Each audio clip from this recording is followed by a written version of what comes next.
Bansang Pilipinas, kasama ko na po ngayon lahat ng winners from the champion, first round, second round, and some of the model ng ginawang grand finals sa musical ng Motivation. Guys, how is everybody?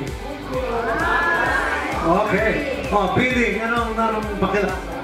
Masaya at saka happy. Ikaw ate, handa ka ba? Okay, anong pakiramdam na lumalaban ka? Nung rumarang pa yung model mo, anong nararamdaman mo? Masaya. Parang hindi ko alam. Nagawa ko pala itong ganito. Pwede pala. Okay. O kapatid, ikaw naman. How was it to manghakot ng award? My God, how many trophies do you have? 5? Mother, masayang-masaya dahil hindi ko akalain na naging ako kumabot ako sa grand final na hindi ko akalain na dami kong nakuha. Maraming salamat sa mga naging model ko. Pinakita nyo sa akin na talagang para sa inyo yung talent na yun, binigay nyo. Laban ng laban lang, Mother. Ikaw, ano experience? Hirap, pagod po, lalo po, longga po pa po kami para na makipaglaban. Teka naman, champion naman kayo, diba? Salamat po na marami. Ano experience mo? Una po sa lahat, blessed po and honor na nanalo po kami sa MOA na Happy Hair po. Grand final. Yes po, champion po. So, Champion, first time ko po sumali na ganun. Pero, inisip ko na lang po na para, siguro mayroon talagang time na para talaga sa ibang tao yung araw na yun. Na yung iba po iba na hindi ko pa talaga na-expect na ako po yung mananalo. Pero blessed po ako kasi napakabuti ng Diyos talaga na para pag pinagdasal mo, ibibigay sa'yo. Yes po. Be a worst back. Ang ate kong hindi sumusuko, laban pa rin ang laban. Yes, Mother Ricky. Tuwang-tuwa ako kasi hindi ako nawawala sa ranking. Last year, champion. Yun ngayon naman is dalawang honor. Kaya, Correct. Wow. Sa sobrang daming competitors po nung grand finals, we can never tell talaga, bilog ang bola. Kaya ang pinakamahalaga, huwag ka magpapadistract sa iba at saka eyes on your goal lang talaga, focus. Yun yung sekreto para ma-maintain natin na laging panalo. It's a serang prank ka din, ha?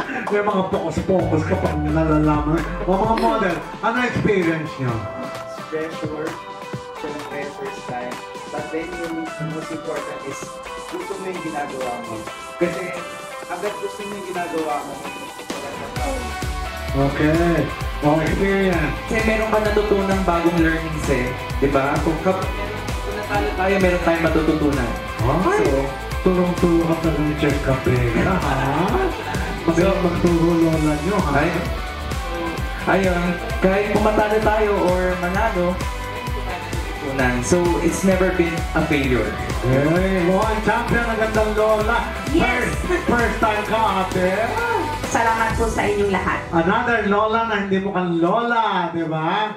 Winner din. Thank you, and good afternoon, everyone. Mother Ricky. The experience was so exciting for me that the night before, hindi ako nakatulog. No kidding. Yeah, and it was really a one-of-a-kind opportunity. City, and that we bagged the second runner-up for the Ganda ng Lola Mong Phil Hair Grand Finals Competition. Thank you, everyone. Wow, kapatid, ano experience? Ay, also sa tanan, since 1999, 2024 na, lumalaban pa rin kami. Always support kami sa Phil Hair. Forever! Thank you. Marata. Maraming salamat sa lahat, sa experience, sa pagpupuyat, lahat, at saka sa paggawa pa lang ng costume, sobrang hirap. Pero laban lang, malay mo sa susunod, di ba? Mas the best na yung magagawa namin. Maraming salamat, Mate. Thank you. Worthwhile ang pagod mo. Na. Behalf of Antipolo City representative po, nagpapasalamat po ako sa PINHER kasi isa po itong malaking opportunity para po sa aming mga talents na ipakita po sa buong mundo kung anong pwedeng ipakita at anong pwedeng i-offer ng Pilipinas. Good news nga pala sa maganda ng Lola.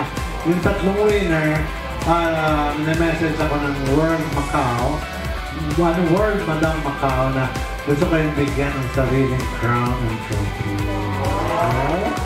Thank you na. Pagka-country na sa akin, tatawagan ko yung ulit kayo para ibigay sa inyo sa mga. Ako mga kababayan, natutuwa po ako din sa ginagawa namin dahil hindi natin alam, ginagawa natin, gusto natin gawin. But, ang importante dito, naukit-kit natin yung artistic inclination ng mga artist na bubuhay. Gawa kayo ng gawa, isip kayo ng isip, hindi nyo alam na active artist. All of you guys, congratulations! Mga kababayan, palakpakan naman natin sila. Go!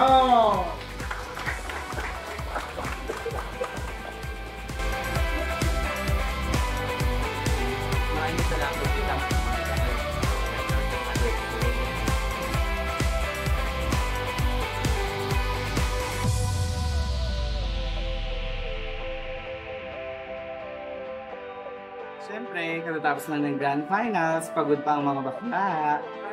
Ang gusto kong sabihin sa inyo, kung gusto nyo maging kagaya namin, na nanalo lagi, is mag-focus lang kayo sa goal. Huwag kayo ma-intimidate sa iba. At lagi kayong magdadasal para lahat ng ginagawa niyo is free. Blessed mo. Gusto ko palang magpasalamat sa mayor namin from Caloocan City, si Mayor Alan Malapitan, ni Mayor Aubrey Manacor. Very unending support hanggang Grand Final. Thank you.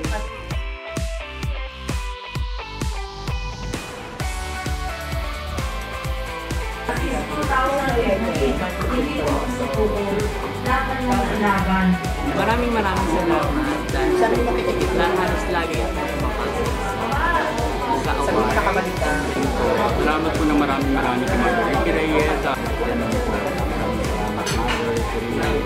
Huwag kayong matakot, lalo na sa mga baguhan. Ipagpatuloy nyo lang kung ano yung ginagawa sa harap nyo at nag-goal na gusto nyo tahakin. Hi everyone, I'm Kathleen Rodrigo from Antipolo City, second runner-up PhilHair Ganda ng Philippine category.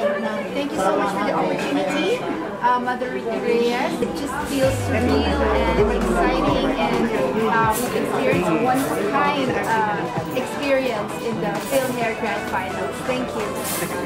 Ma'am, ilaban ka lang sa nila. Pwede may contact dito. This is Glow Magagan. First time sumali po sa Grand Final Lola, Gandang Lola sa Roma.